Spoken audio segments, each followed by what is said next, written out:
Welcome to this evening's event. We're going to be talking about, it's one of a series of events that we're running as the LGBT plus Labour Committee this LGBT History Month. This evening we're going to be looking at what issues do LGBT plus women face today in the workplace. So it's going to look back on some of the things that were done under the last Labour government, as well as also just looking at what else is there that needs to be done into the future, policy-wise and otherwise. And as you can see, I'm joined this evening. First of all, let me introduce myself. Sorry, that would be important, wouldn't it? I'm Emma. I'm the Women's Officer of the committee, and I'm joined by a very much so an all-star panel, I think it's fair to say, this evening. So we've got two of our patrons. We've got Hannah Blythyn, who's the member of the Senedd for Delyn, and Deputy Minister in the Welsh Labour Government for Housing and Local Government. So thank you very much for joining us this evening, Hannah. We've got Charlotte Nichols, who's MP for Warrington North and a Shadow Minister for Women and Equalities down in our Westminster team. Then we've also got Prashar, who's on UNISON's National LGBT plus Committee and also LGBT plus Labour's BAME officer on our national committee. And then we were also joined from UNISON for the National Women's Committee chair there, Emma Procter. So we've got a bonus Emma, we've got two Emmas this evening, which I hope is okay for everyone. I'm just going to hand over to the panel now because no one came to listen to me witter on, to just for some introductory remarks on the topic. And I'm going to ask Hannah if she's all right to kick things off, just to give her first sort of like reflections on the topic and like what she thinks are the key issues facing LGBT plus women in work today.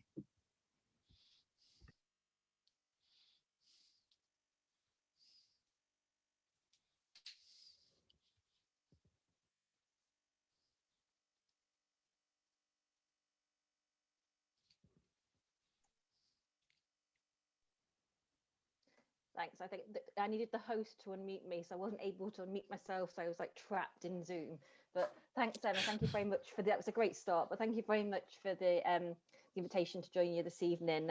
I'm really pleased to be here, both as a patron of LGBT plus Labour, but also as a former co-chair of LGBT plus Labour, which is from more years ago than I care to remember now, really. So like just as a very bit of an introduction to me and kind of where I'm coming from on this, that I've been the member of the Senedd for Delyn since 2016, which is where I grew up, where I went to school.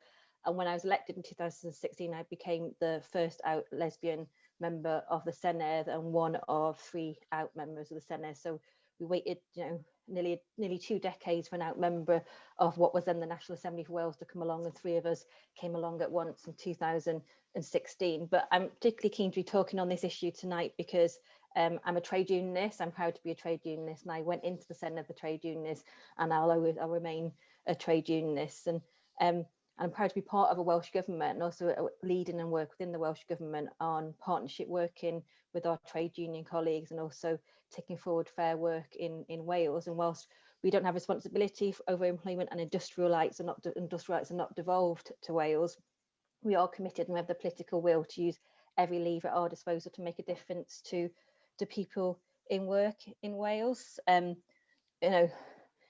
always say to people, look at me, some of what I do. In short, I'm a lesbian, trade unionist, feminist, member of a Labour government, and I'm Welsh. So I'm definitely one of the people that the Daily Mail warn you about. But in all seriousness, though, the timing of tonight's topic actually couldn't be more important and more prescient.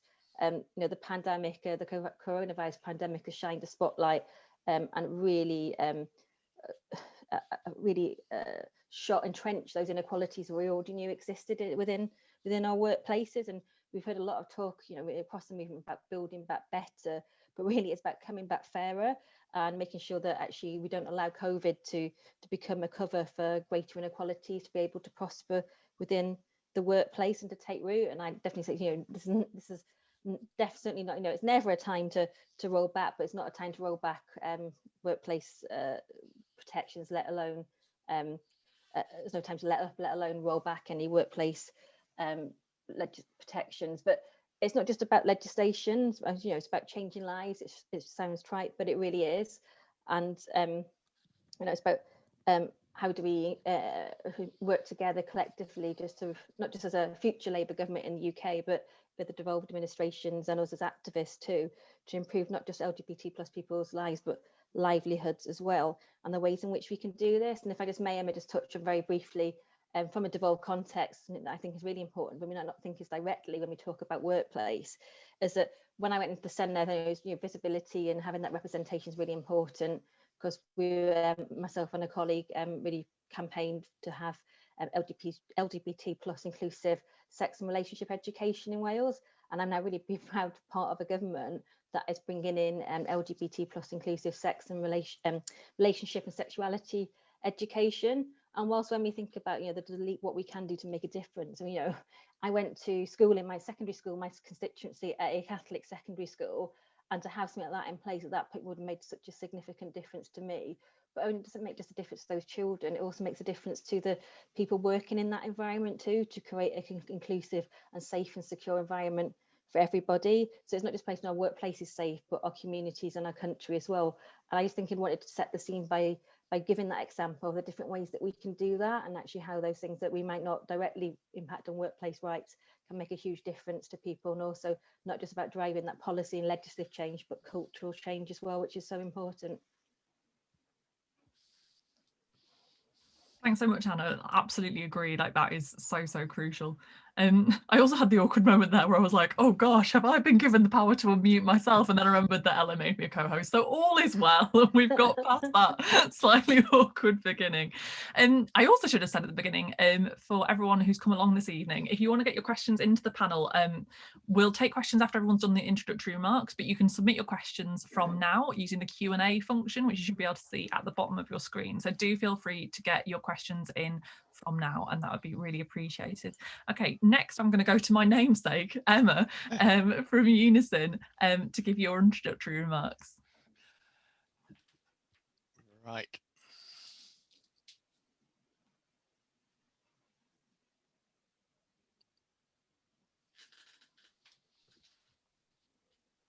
Emma, sorry, I don't know if your internet just cut out there. No, it's fine. I'm mute. Oh, okay. Are you all Yes. right? Yeah, we can hear you now. Oh, right. Okay, that's fine. I'm waiting for the sort of little symbol to go off, so that's fine. Hello, good evening, welcome. Thank you for inviting me. I'm Emma Procter. I'm, as we said earlier, as Emma said, a member of UNISON's National Women's Committee, and I'm this year's current chair. I also sit on UNISON's LGBT plus committee, and I'm one of the 2 trans reps there.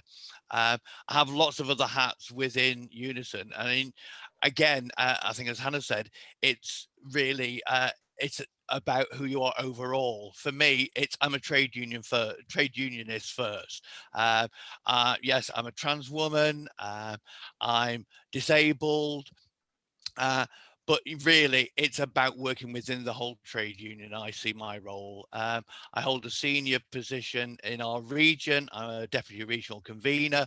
And of our 12 regions, the regional conveners team is the one responsible for the day-to-day running of the regions, as it were. So, and I've been a regional conveners team for about the last 5-6 years.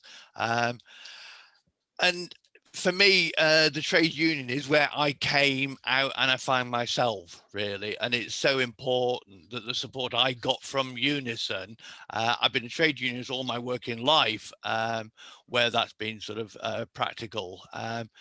But, UNISON was the one that actually fitted in for me. And the work that UNISON does on equality, and equality is its central tenet and its central belief, really, and it's equality for all. So that's what we work towards. We work within our groups, our equality groups, but we also work in the wider trade union on that one. I'm not sure there's a lot else I can say. As to say, it's for me to be Emma is where I found my voice, as it were, in UNISON, and the allies that we have there and the support we have, and it's very positive support, not just a box ticking and an acquiescence, just be who you are. It is positively that sort of, they are sort of arm in arm with us, actually leading, those allies that we have, sort of say, no, this is important and this is so important. And the same within Labour. And I'm also just recently elected as our branch women's officer as well. So again, lots of hats on, maybe because I'm sort of not afraid to speak my mind and sort of challenge and sort of say, why are we doing this and why are we doing that one? Yeah. and what can we do for everybody, for the people who don't get to speak or don't have the sort of aren't able to and don't have those vehicles. But anyway, so that's me for a start. Okay. Thanks so much, Emma. I think it's really important, as you say, the concept of active allyship and not just sort of in a passive sense. That's so hugely important. Okay, lovely. I'll now pass on to Charlotte for your introductory remarks on the topic. Oh, I can unmute you. Sorry. It would help, wouldn't it? Thanks very much for unmuting me. It's a good start. Hi, my name's Charlotte, and as Emma said, I'm the Member of Parliament for Warrington North, but I'm also the Shadow Minister for Women and Equalities, working under Marsha de Cordova as the Shadow Secretary of State within our team, and with the amazing Debbie Wilcox in the House of Lords also, who, like me, is part of the LGBT PLP. So it's great to have, you know, that kind of representation in the team. We have the gayest parliament in the world, with 56 MPs who are out as LGBT+, but a minority are bisexual. I think I'm one of the 3, it might be 4. And we don't currently have any out trans MPs. And clearly there's a lot of legislation being discussed, being looked at, which has an impact on the LGBT community. And as much as representation has massively improved over the last sort of 10 to 15 years, we're still a long way from being able to say that Parliament is completely reflective of the diverse communities which we represent. And I think particularly when we look at minority communities within the LGBT community, particularly BAME LGBT people, disabled LGBT people, for example, people who have that kind of intersectional lived experience, they're very much underrepresented within our political sphere also. So that's something that I'm really keen to try and address. And I think anyone that's on this call that's thinking about how they might like to stand for Labour in the future, whether it is for Parliament, whether it's as a councillor, you know, please always feel free to get in touch with me, because there's a lot of schemes that are run in various regions throughout the country to help empower you and give you the tools and the confidence to be able to do that. In Parliament, we're seeing a quite concerning trend at the moment. It started, I think, with a lot of the rhetoric, which was very successful in Trump's election campaign, particularly around sort of, quote, woke issues and ideas around things like free speech on campus, which we have pretty much imported wholesale from the US into our political discourse here, despite the fact that things like free speech on campus are not really, you know, issues here in the same way that they are in the US. And last year, towards the end of the year, Liz Truss made a sort of flagship speech as the Minister for Women and Equalities, where she set out her intention that the government's Equalities Office should be looking to move away from protected characteristics as set out in the 2010 Equality Act and towards a broader definition, as she called it, of inequality, which focused particularly on regional inequality and class-based inequality. Now, clearly this is an utter nonsense, because the Conservative Party have had the opportunity over the last 10 years that they've been in government to implement the socio-economic duty within the 2010 Equality Act, which looks at class-based discrimination, and they've chosen not to. So this is very much dog whistle rhetoric from them, trying to act like looking out for LGBT people, looking out for women, looking out for disabled people, for example, is somehow divisive, when we should be focusing more on issues like the attainment gap for white working class boys, for example. And as someone who represents a red wall seat, you know, clearly regional inequality is something that's really important to me, but I don't think the approach that they're taking is about resolving regional inequality at all, because I think every policy measure that the Conservatives have taken over the last decade or so, particularly when it comes to pursuing their austerity agenda, has negatively impacted communities in the Northwest, like the one that I'm proud to represent.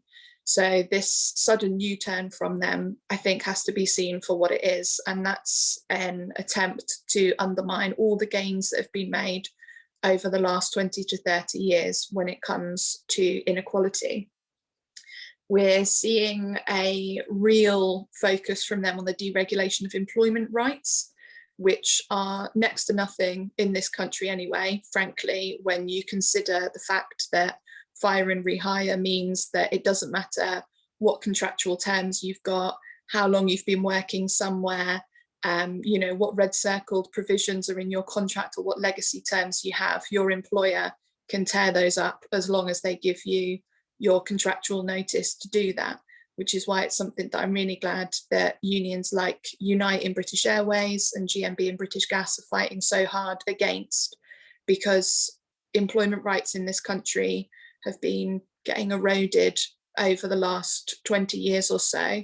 We've now got to a point where, you know, even things like the national minimum wage, for example, you know, if your employer decides that you're a worker and not an employee, they've got a way of getting around that. You know, they've got a way of getting around things like maternity rights, for example.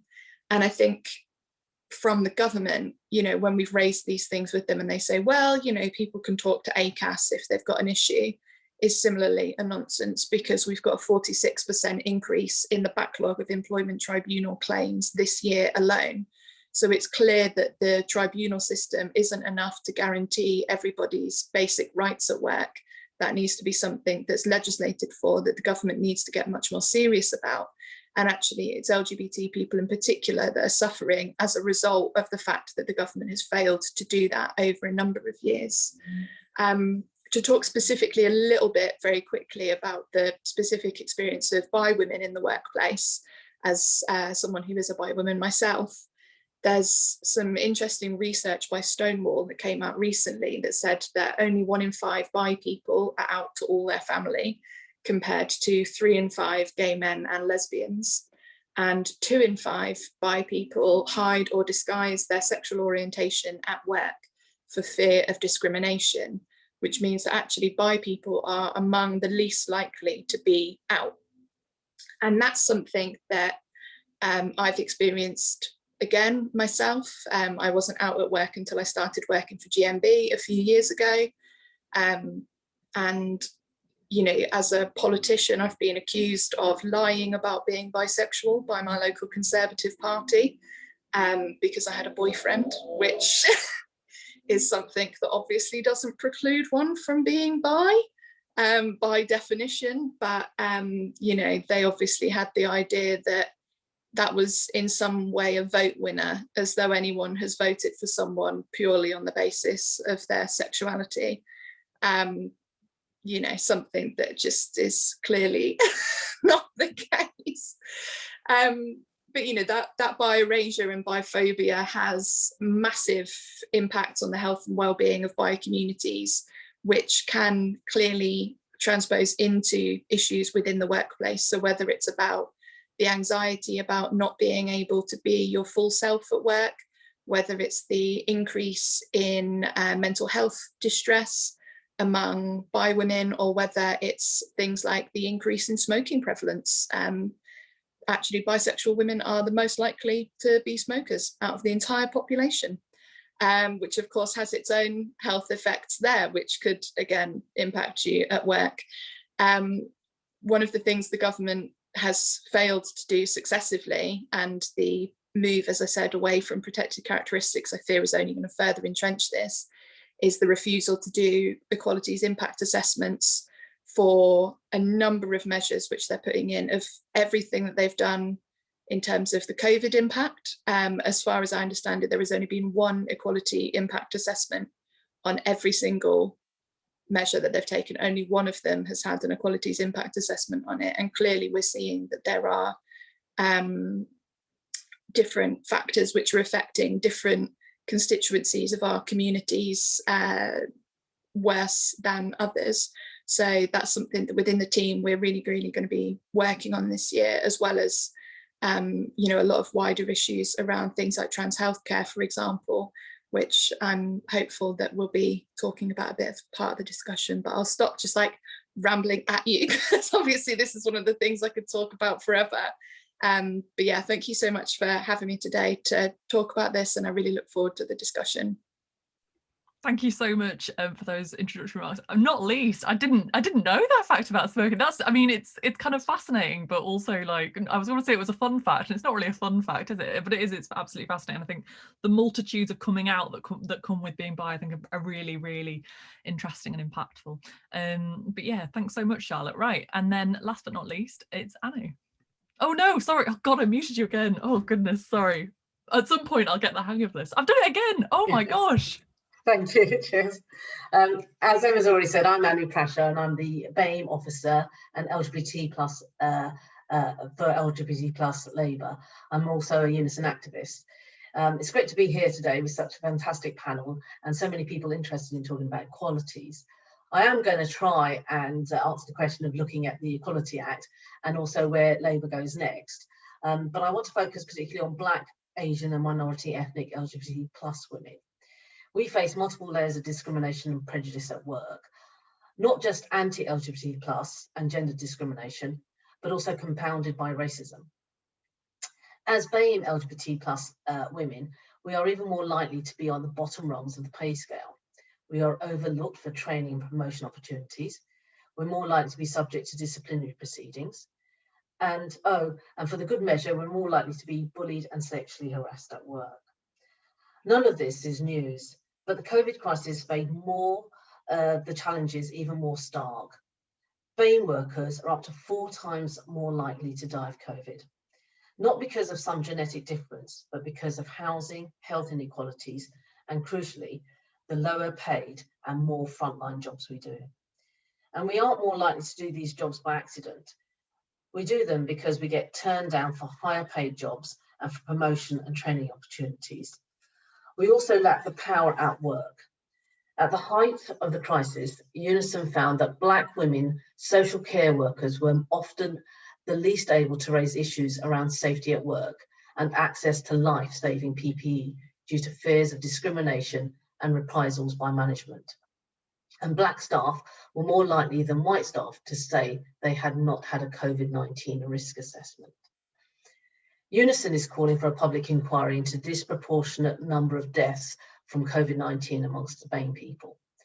This inquiry needs to include looking at the workplace racism and discrimination that has led to so many BAME workers being in the lower paid jobs that were hit the hardest.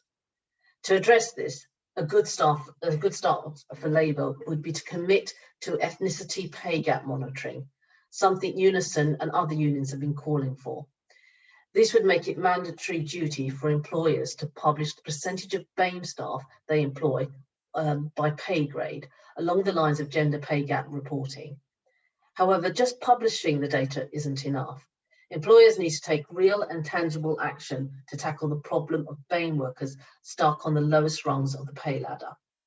Ethnicity pay gap reporting must be coupled with the requirement to produce an action plan and robust enforcement measures if it is to have an impact. But as BAME LGBT plus women workers, there are layers upon layers of discrimination that need to be peeled away like onion skin. Although the Equality Act has made a real difference, it doesn't fully acknowledge the intersectional nature of oppression. For example, if a manager is sexist and racist towards a Black woman staff member and turns them down for promotion, they have to register 2 separate claims with the tribunal. One on the race discrimination and one on gender discrimination. This is because the Tories removed the ability to lodge a dual claim that would acknowledge our intersectionality. I shouldn't have to figure out if I'm being discriminated against because I'm Asian or because I'm a lesbian. It could be both. This highlights the Equality Act still sees different kinds of discrimination as discrete and doesn't acknowledge the interplay between sexism, racism, and other forms of discrimination. So Labour needs to commit to legislating for multiple discrimination claims in future. But a key issue with the Equality Act is that it focuses on individual approach to challenging racism and other forms of discrimination. Labour's original version of the Equality Act allowed the Employment Tribunal to make broader recommendations and include a stronger public sector equality duty. But in 2013, the Tory-led government's red tape challenge diluted the public sector equality duty, and removed the broader power to make recommendations. This means employers can lose an employment tribunal discrimination case, but there is nothing to stopping them from going on to discriminate against another member of staff a week later. UNISON and other unions have long argued that a future Labour government needs to give the courts back their powers to take action against employers who are persistent offenders. But the Black Lives Matter movement has highlighted this still further. Racism can't be beaten on a case-by-case basis. Black Lives Matter shows that it's systematic, it's structural, it's about changing society. And that's why beefing up the EHRC's responsibility for taking action on structural racism is so important. It has to be a whole system approach. I'd like to see a future Labour government address this. Of course, the Tories stripped the Equality and Human Rights Commission of power and of funding, making it much more difficult for them to do this kind of work. So Labour must also commit to increasing the funding for the EHRC. To finish, Chair, the Equality Act was a huge Labour achievement, but it was 10 years ago. For an equality agenda fit for 2024 and beyond, Labour needs to focus on intersectionality, action on pay gaps, and fighting racism and all forms of discrimination on a structural level. Thank you. Thanks so much, Anna. I think that was such a great, give us such a good view of the landscape of what was done by that legislation, also how it was sort of like chipped away at as well, and the impact that has then proceeded to have. So I think that was really useful for everyone. Thanks so much. Right, we've had a few questions come in already, which is great. Again, as I say, make sure you get your questions in on the Q&A. We'll try and get through as many as we can, so please do keep submitting those. So I'm just going to start with this one that's this one that's come in. So it says, how do we move our workplaces and local unions to a perspective that's not just focused on tackling the discrimination against LGBT plus women, which sadly is still needed, but built on a norm of workplaces being inclusive and actively seeking LGBT plus women and recognising the asset we are to the workplace? I think that a little bit links into another question we've had in, which basically just asks, how can we make responses to discrimination at work proactive and not reactive, for which I think the person is trying to get at. You know, it's about that duty sort of on employers to do the preventative work, as opposed to it sort of being reactive at the point at which the discrimination has happened. So I don't know who wants to start us off on answering those ones, but I tell you what, I should select. That's part of what chairing is, isn't it? Do you want to start off on this one, Charlotte? Is that all right? There we are. You should be unmuted.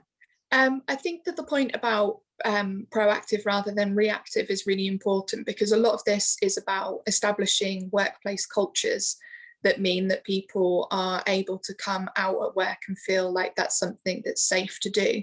So if you work in an environment which feels hostile, where jokes about LGBT people, for example, are commonplace, you're going to feel much less able to come out in that environment. And it's not enough that it should be sort of on you to address it and to go to your manager, for example, and say that it's making you feel uncomfortable, although it's great if you feel like you're able to do that, or if you're able to speak to your rep about it. But it's about all employers taking a very zero tolerance approach when it comes to that kind of attitudes being expressed in the workplace. I think there's a lot of stuff that can be done sometimes in terms of quite small measures, whether it is your employer taking part in things like your local pride, for example, establishing networks within the workplace of LGBT people, so that colleagues can kind of get together and, you know, not only have that visibility, but also a network of support if any issues do arise. And, you know, things like, you know, having pronouns in email signatures and things like that. If it's the management doing it and taking those proactive steps and everyone else follows it and it's something that becomes normalized, I think you create a culture of tolerance and of respect where people do feel able to bring their whole selves to work. And I think when people do come out, actually treating it as a kind of, oh, you know, good for you, you know, like it's not a huge deal. you know, like it's just like they've told you, you know, another piece of good news, for example, you know, have it as something that you welcome and celebrate, but, you know, they're not suddenly like, your gay colleague or whatever, just because they're out, do you know what I mean? Like, you know, continue to treat them like you would treat anyone else. And I think that's the kind of culture that, you know, as you said, is proactive, rather than just responding to issues as and when they arise. Hopefully that's answered the question. Yeah, I think so. Emma, have you got any thoughts on this question? On these questions, rather. I grouped two together, didn't I? Are you going to? Sorry, you're. Oh yeah, there you go. No, that's fine. Sorry. It's all right. That's fine. Just... duties again. Yeah, no, that's all right. Yes. Again, you just said about it's about senior allies in the workplace, and it's not just paying lip service, but yeah, sponsoring Pride, actually sort of becoming part of those staff networks. And again, staff networks for all the equality groups do tend to be a little bit of an add-on, isn't it? And it's like sort of large employers, local authorities, etc., will sort of have a staff network. Equality networks where you're allowed time off, but it's seen very much as a sort of not so much that it's discouraged, but they're not widely sort of advertised almost. Even one of my employers, there was 20,000 people employed there, and I think we ended up probably about a dozen people every 2 months, so yes, they would sort of want to sort of involve us, but I think a lot of it was somewhat box ticking on that one. Yeah, the idea about pronouns, again, within UNISON, we try to sort of encourage in all our committees, not just our equalities committees, about sort of giving our pronouns, introduce ourselves. I mean, we do have our habit is at any meeting, no matter, even if we know each other in a small meeting, we will still go around and give our names and pronouns. The pronouns, people feel a bit awkward about it sometimes. I'm not sure, why should I sort of say what my pronoun is? It's not for you. It's just to demonstrate your openness and your commitment to other people who might not be sort of confident about sort of saying, oh, how do I announce what my pronouns are? And often, because we don't all have signs over our heads saying, I'm bi, I'm non-binary, or whatever it is, by sort of giving our pronoun, right, okay, then that's almost that shorthand. Yeah, and again, it's about sort of discrimination. We should be much harder on sort of discriminating language, certainly. And it's almost treated, it's about the same with bullying and harassment. It's like, well, that's how that person is, etc. No, it should not be allowed at all. And we also say, well, I'm not homophobic or I'm not transphobic because I have some great friends who are gay people, they're trans people, etc. But then they will have private conversations among a couple of people. They don't know who's listening. So it's about, again, trans allies being really proactive and standing up and just sort of saying, no, that's not acceptable. That banter is not banter. It's actually sort of, being homophobic, transphobic, biphobic, etc. So yeah, on that one, much stronger legislation needed on that one. Absolutely. Thanks so much, Emma.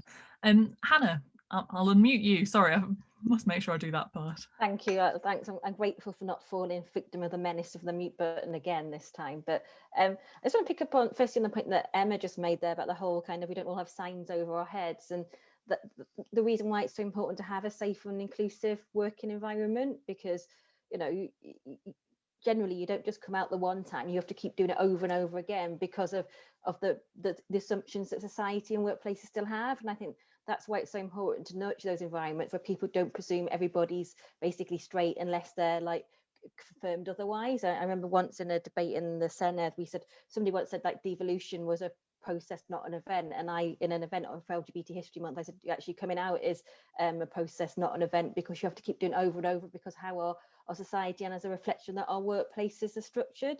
So I think that there's two things that we said already about actually you need stronger legislation in terms of, we're talking about tackling discrimination, and not just actually saying a duty to, but also what happens if you don't affirm to that duty, because it's the carrot and stick, isn't it? So there needs to be something needs to, if something happens, if something goes wrong, that there needs to be action to kind of to tackle that, but also the carrot in terms of actually creating those environments where people are happy to work when there's their leadership there as well. And I think there seems around, I think the question around being proactive, and actually, obviously, unfortunately, we still have to be very mindful of discrimination and to tackle that within the workplace and with the wider communities, but also actually how do we accentuate the positives too. And I think that's actually about I think that it's not just in the interest of the individual's well-being, it's actually in the interest of workplaces, because it makes them more attractive and happier places to work. It probably makes it more productive for the employer as well. And actually that becomes something like, it's actually seen with a lot of places now, it's actually it's a badge of honor to say you are a safe and inclusive LGBT plus friendly workplace. And I think what we have to make sure that that's for all year round, and not just for Pride, that people practice what they preach when it comes to that. So I think there are things that and we've seen it within, we talked about the value of networks too, because I know there's both within Welsh Government and in the Senate, there are the various networks there, and who work closely with the trade union movement too, to make sure that we have that representation, and that you don't rest on your laurels too. There's always more you can do to improve and to improve on what's been won, and also increase the inclusivity, and just generally making workplaces a safe place for people to be. Lovely, thanks so much, Hannah. And now to you, Anu. Hi, just to sort of add to what everyone sort of said, in UNISON we sort of have a sort of challenging racism sort of program that we have, and we sort of train our activists of how to do it, and to work with employers to put in policies and how to challenge. It's not expected that the BAME person should do the challenging. This is to try and help to get other people to do the challenging, and I suppose we could broaden that out to make to include homophobia, biphobia, transphobia within that. The other things that we also have is we have a trans ally policies that we sort of trying to get authorities, our sort of workplaces to adopt to become more trans friendly again, and to be a trans ally within the new organisation. So I think we're basically looking to try and get environments, as people have said already, making the workplace culture a more friendly place for people to feel to work, and each workplace is very different. But if it's led from the workers, from the unions, as well as from the employers, and we work together to make sure that if there is any form of discrimination, it is tackled straight away. But again, I do think we need stronger legislation as well to back up with that. That's absolutely bang on. I completely agree. And I've got one question which I think is genuinely fascinating, which someone has posed. An anonymous attendee, unfortunately, has kept their name to themselves, but has got asked a question that I think is genuinely really, really fascinating. And essentially it's this: how can we address the way some workplaces are nominally inclusive, but the actual work they can do causes harms to other LGBTQ people? And the example that they've raised is of the Home Office, where the civil service itself, has lots of ways in which it has plaudits for being LGBTQ inclusive. But obviously some of the policies that it is enacting are harmful towards the community. So I think it's quite a thorny question in some ways. There's a lot in it, but I just wondered what the panelists' thoughts on that one were. I'll come to you first, Hannah, if that's all right. Oh,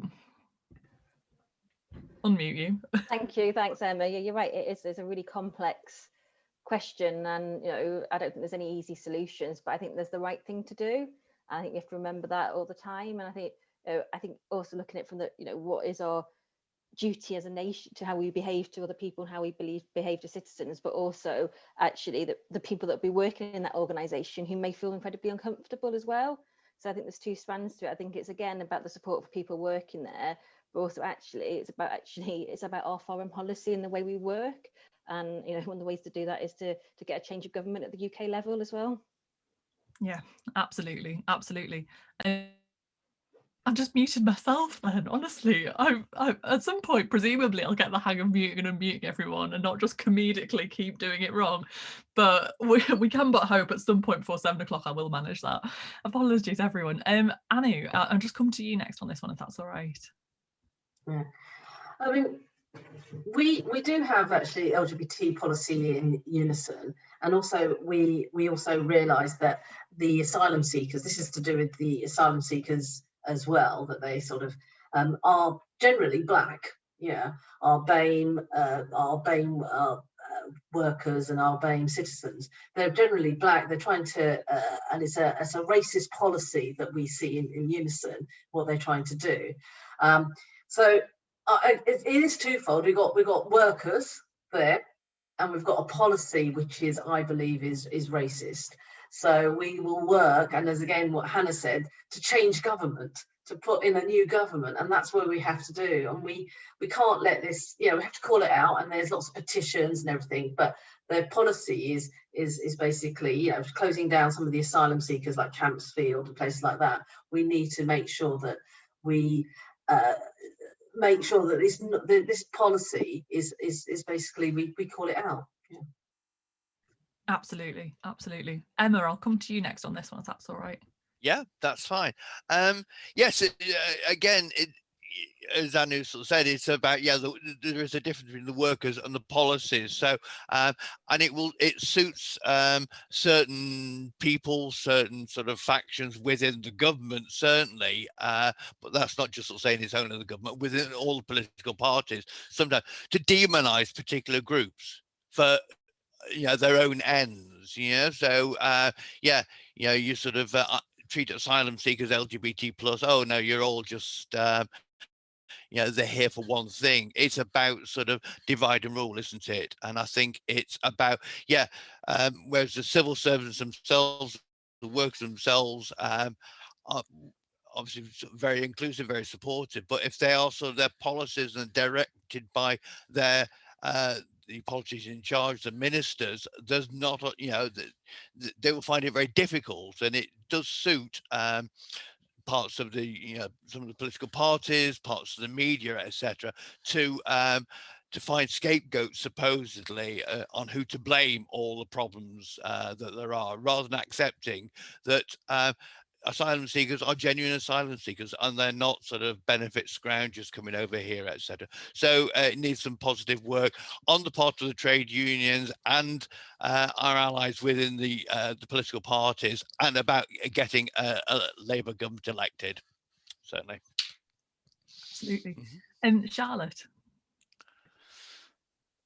Yeah, I don't want to go too much over what's been said already, but I think that one of the things that they do have the right to do in the civil service is to opt out of certain bits of work or pursuing certain policy objectives. And I think it's really important that when it comes to things like rights at work for civil servants, but also things like whistleblowing legislation, for example, that they're both strengthened to allow people to follow their conscience on issues like that. Because I think that one of the things that, particularly when it comes to, we've mentioned the Home Office, and there have been really hideous examples of things like LGBT asylum seekers having to prove they're gay by, sharing explicit photos and videos of, their intimate moments, which is just a completely unacceptable practice that no one should be asking them to do. I think actually the more that there's a general awareness within organisations of LGBT issues as a result of, hopefully mandatory training within the workplace, something that's sort of delivered and helped by equality reps from the trade union in those workplaces, and to have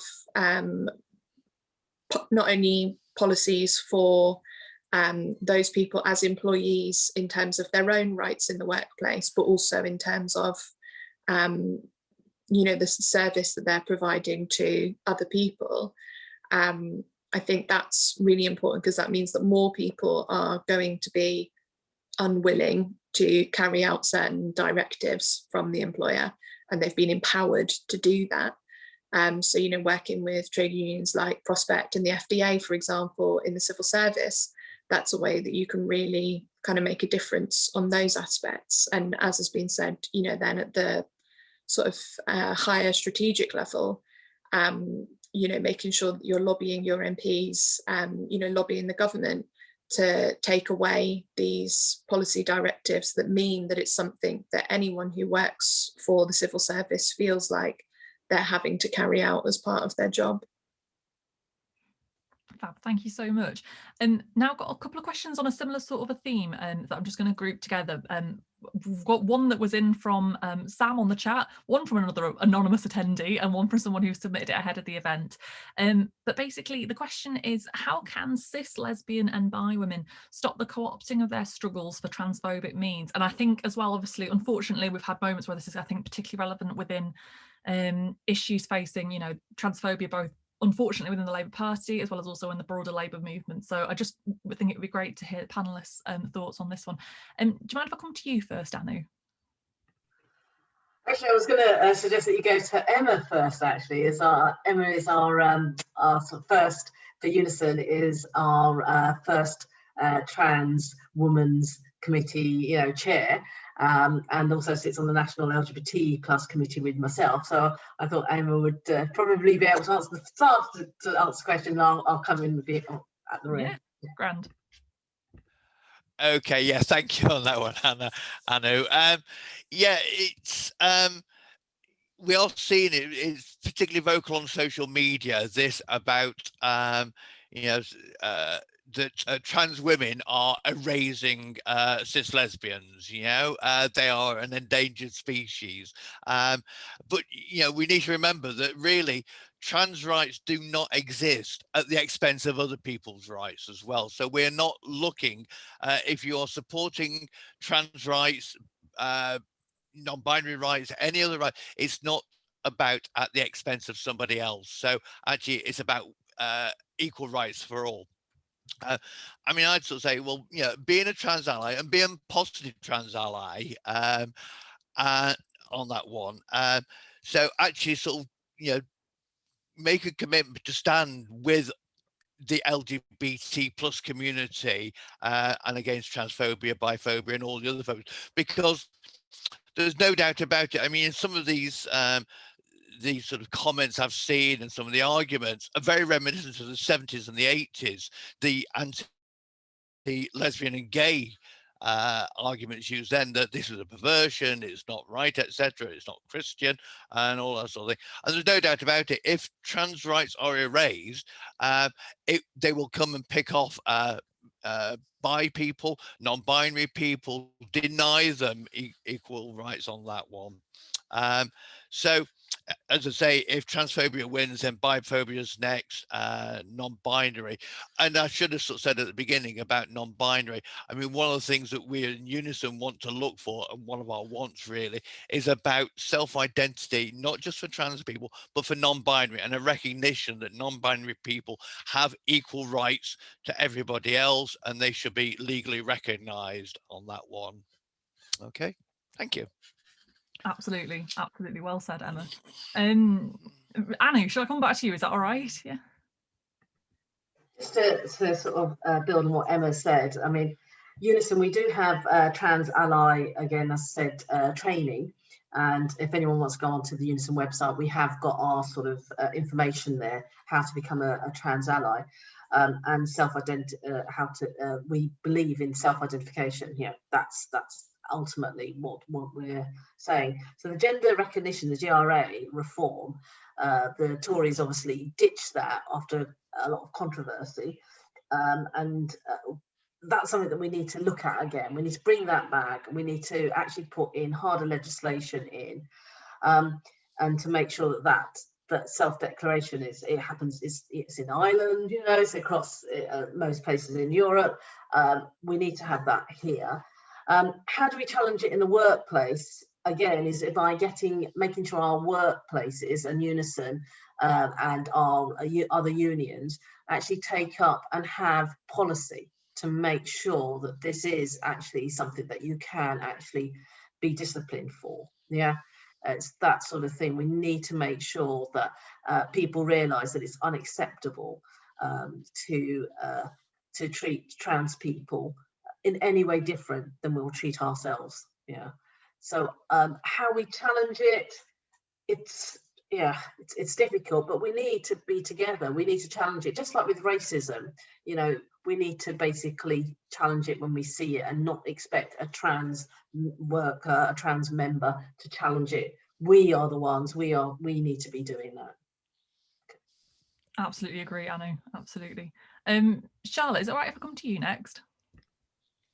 Yeah, I think one of the key things that bisexual and lesbian women can do, not only within the Labour Party, but within the wider Labour movement, within our workplaces, around not allowing ourselves to be co-opted as an argument for transphobia, is to actually speak freely and openly and honestly and in a positive way about trans people that we know, that we're friends with, sort of positive experiences that we've had with sort of trans comrades, for example, ways that the LGBT community and the sort of many and varied issues that we face are all kind of part of the same fight. I think that that's a really important way of addressing it, because someone else can't own your narrative if you own it. So one of the things that I find quite annoying is often straight women talking about how trans women are erasing bi and lesbian women, and in doing so they're erasing bi and lesbian women by speaking for us and over us, when many of us feel very differently to what is being said that we think. So I think that being able to say, well, as a bisexual woman, I don't feel like trans rights are in any way in conflict with my own rights, for example, can be quite a powerful statement. I think also within, certainly within the Labour Party and within the trade union movement as well, not being afraid to call it out sometimes if you have seen something that's very problematic, because I think one of the things that I've noticed in a kind of parallel with the issue of anti-Semitism within the Labour Party and the wider left is that because the Jewish community is such a tiny community, many people might go their whole lives without meeting someone that is Jewish, for example. They have a very limited understanding of what anti-Semitism is, how it manifests itself. And actually sometimes when there are issues, it's a bit like, oh, but that's such a small trivial issue in the grand scheme of things, let's just kind of park that and ignore it. And I'm seeing some quite similar attitudes bandied about with regards to transphobia, because the trans community is a very small community. Many people might have gone through their lives without meeting someone who was trans or who they knew was trans. And so their understanding of trans people and transphobia is limited, and therefore they have sometimes some pretty wacky views that have never been corrected. So I think that the more that people that do have an understanding of it are able to call it out, or are able to kind of gently correct people who sometimes it's not coming from a place of malice, it's coming from a place of ignorance, taking the time to talk to people as someone who isn't trans about the issue, so that the onus for educating people isn't just on our trans sisters who are naturally going to be exhausted by having to sort of carry that burden around. Hopefully that answers the question. Yeah, I think absolutely that. I'd just like to say quickly as well, just to confirm to everyone who's at the event, on the obvious point is obviously it's LGBT plus Labour, the T stands for something. So obviously we think that's a really important thing for us to just reaffirm. And I'd just like to say really firmly that we don't tolerate like any anti-trans rhetoric. And so anything of this sort, if it's said at this event, will result in the removal from this event. Okay, so last but not least on this question, Hannah. Thanks, Emma. Yeah, I'm aware of time, so I'll try and be as concise as possible, which is often a challenge for politicians. So But look, you know, I think from my perspective, my personal perspective, the trans community, you know, fought for my rights and for my ability to be able to be myself now. So I now stand in solidarity and support of trans brothers and sisters as well. I just want to I don't know if people are aware that, you know, obviously I'm proud to be a member of the Welsh Government that last year actually put out a statement which was unequivocally supporting the trans community in Wales and across the UK, and made it clear that, you know, trans women are women and trans men are men. And I think, you know, coming out, if we're talking today, the focus around, you know, what can we do within workplaces, and, you know, coming at this as a trade unionist too, and I think Emma touched on it, you know, about, you know, the whole adage divided we fall. And I think, you know, that very much is about, you know, we're stronger together. And I think there's a responsibility on each and every one of us as part of that movement, not just the party, but as a movement as a whole, to be an ally and an advocate. And I think Charlotte said at the end of a contribution there about, you know, sometimes it's about education and having those conversations too with people. But, you know, it's about, I think, you know, it's about actually acting in a way. Because I think in an early contribution, I think Charlotte might have touched on it about how the toxicity of the debate, not just on this, but in general, has changed so much. You know, I was elected for the first time in 2016. A month later, we had the European referendum. A few months after that, you know, Donald Trump was elected president. And really, like, our debate and our discussion went down to the lowest common denominator. And I think you just got to remember that, you know, that I think you have to, you don't need to do that. We have, you know, to act with a bit more compassion and dignity as well, in terms of actually how we speak to one another as members of a movement and basically fellow people. Absolutely agree. Sorry, I got completely distracted by like writing down what I thought I was going to have as the final question. Then I realised that we're so tight for time that I think I'll have to wrap it into everyone's final remarks. But I do think it's a really good question actually just come in from our lovely trans officer Eden, which is that LGBT plus women are not assumed to be mothers or caregivers. How do we challenge heterosexist ideas of caring work so that LGBT plus women can be supported in the workplace as mothers and caregivers rather than being erased? Which I think is so interesting as a question. I think it combines so many of the challenges that sort of facing like both homophobia as well as just broad sexism that faces all of our sisters, even outside of our community. So, but unfortunately, yeah, if we can combine that with closing remarks, as I say, I have not taken track of where we got to on time really closely on this one. I tell you what, I'll start again with you, Hannah, if that's all right, actually. Thanks, Emma. Yeah, I think it goes back to some of the things we said this evening about that, you know, that assumption that the way society and our workplaces and our communities are still structured around the assumption of, you know, you're straight or unless you say otherwise. And I don't think it's just an issue within workplaces. I think it's an issue in general that exists, could be within services in terms of the questions you get asked if you're a certain age, or it presumes something or it presumes otherwise. And I think it's about actually, one, I think changing culture, like we said, within workplace, and have those networks of support. And it's about the workplace policies we can get into place in individual workplaces by working with the trade union colleagues and the workplace trade unions.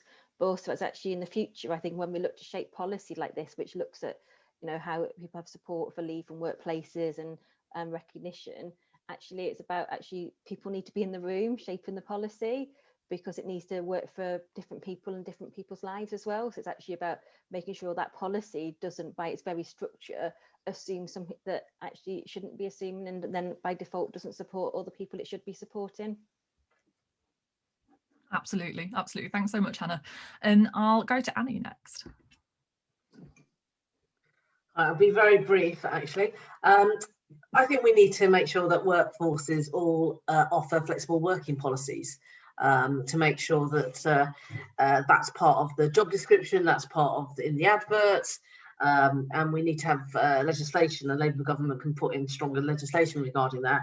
And we also need to probably go back to what I said earlier about the gender pay gap monitoring. You know, we need to make sure that that's there as well, so that we can move. People don't sort of recognise it's just women's jobs, really. So we need to go forward and to make sure that we're in all roles and all society. And that's one way of people sort of then hopefully not thinking that we don't have families, we don't have, when we can be there at half term, that sort of thing. We need to sort of make sure that they're, and I think the more and more people that we have as role models, positive role models, we see more same-sex couples with children, people caring for relatives, that sort of thing. We need to have more of that out and about. Okay. Thank you. Thanks so much, Anu. I'll come to you next, Emma, if that's all right. Yes, that's fine. Yeah, very quickly, I'll try and do that.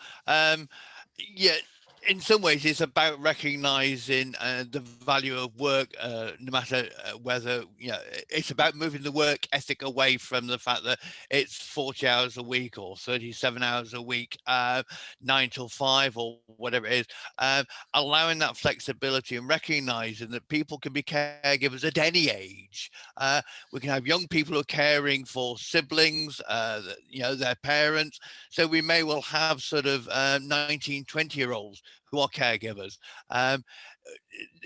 over and above sort of being LGBT plus. But again, it's just like, just sort of saying, if anybody can be a caregiver, anybody can be a parent at any age, and just recognizing the value of what they do outside that sort of that workplace where they are, but they are contributing to society as well. So it's about sort of valuing the contribution of all of us, no matter where we sort of work. Okay. Absolutely. Thanks so much, Charlotte. Now, last but not least, to close us out.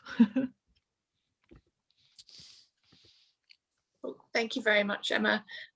Yeah, I mean, I think that Eden's exactly right in raising the point, and I really agree with what Hannah said about, there is this kind of societal assumption of, a kind of heterosexual, monogamous, 2 children type relationship that we see reflected throughout public policy, whether it's, the lockdown rules, for example, that assume that you've got a household structure like that with a nice garden outside and things, or whether it comes to, maternity leave policies within the workplace.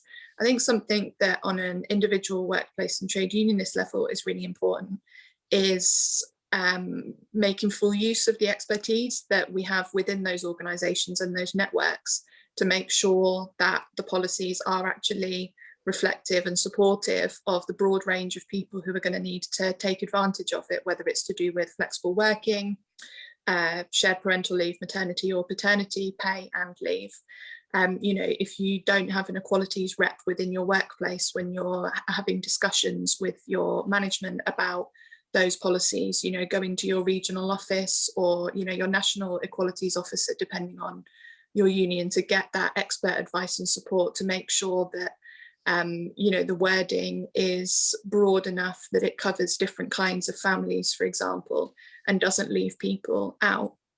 I think something that hopefully we'll see in terms of a kind of silver lining of a really horrid year with COVID is the fact that the amount of people who've been able to work from home and more flexibly this year might mean that we see a bit of a change in employer attitudes around flexible working, as we've seen that actually there's not been, a catastrophic productivity drop or anything like that.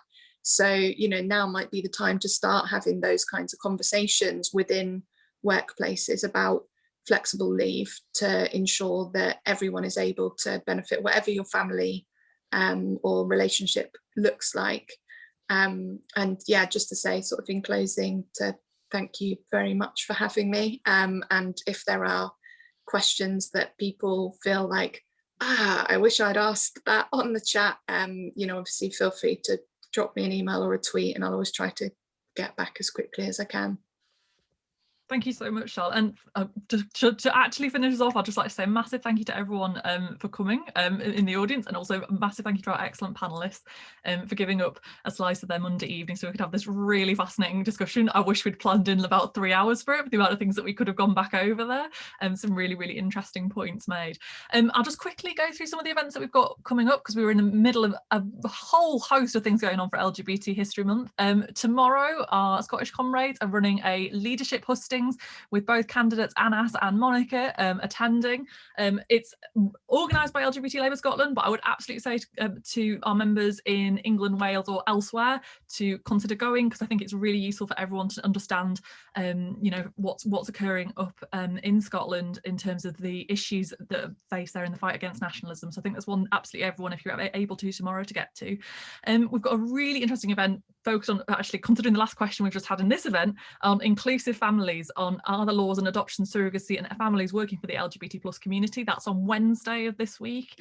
And then we've got on Thursday this week, my goodness, this week is busy if you wanted to have a very educational set of evening events on trans rights, feminism and trans feminism on Thursday of this week, run by our trans officer. And then on Tuesday next week, Trans Youth Speak Out about the Tavistock versus Bell case, and then Be a Counsellor selection process demystified, which is being run next Wednesday, which I think is particularly important to up representation of LGBT plus people throughout all branches of government in the Labour Party. So right, I will leave it there. Thank you so much everyone for coming, and thank you so much to our panellists, and hope everyone has a lovely rest of their week.